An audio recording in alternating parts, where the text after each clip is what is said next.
poslouchej, jo. Dej to dolů, jo. No to nedošáhnu, ne. Dobrý, no. Jsem potkal Deža teď. Ten mi říká, ty hele, jestli je pravda, co říkal děkan, no tak tě vylejou z fakulty.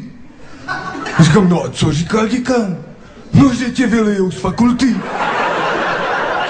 No, protože ten děkan to je pěknej ten narcista, to říkal už děda, že tyhle ty narcisti nám uzavřeli ty vysoké školy.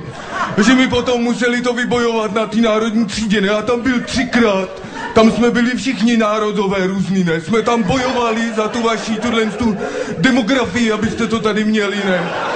No se nesměj, nedělej, že tomu nerozumíš, ty vy furt nám jakože nerozumíte. Furt byste nás chtěli nějak přecvičovat, nebo co? Přijdu do obchodu, říkám, dej rohlík, ona říká, a kouzelný slovíčko. No co já vím, jsem snad nějaký Harry Potter, nebo co? Abrakadabra rohlík? No co se směješ? To je pravda, my vás to tady učíme, tu svobodu, za to bojujeme, ne, abyste nemuseli taky platit v těch obchodech, ne? Proč platíš tam?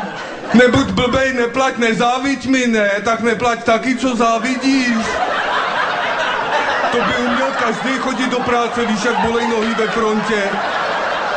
Nebuď blbej, ne, tak bojuju za tu vnitřní tady naší celospolečenskou, ne, tu deto, ne, tu diskografii, ne.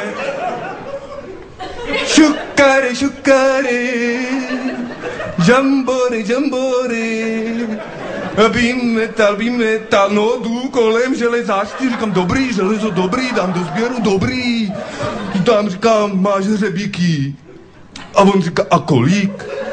Říkám, nekolik, hřebíky. A on, a kolik?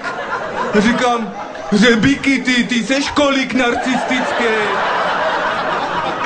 Co se směješ, ty nic nevíš, netleskej. Víš ty, kdo to tady postavil, tu Prahu? To byl baron, ten cigánský, si vzal za ženu kněžnu Libuši. Ta postavila Libuš, když měla to věštění. Teďka tam máme ty kuřata, ty slepice. Tak jste se tam nastěhovali, že to žerete, kolem jste to postavili, tu Prahu.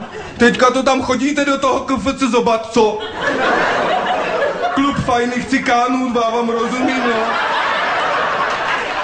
A teďka si promluvím.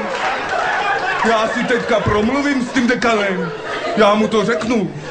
Já ti tu fakultu dodělám, pak zbourám lešení a půjdu dělat na právnickou.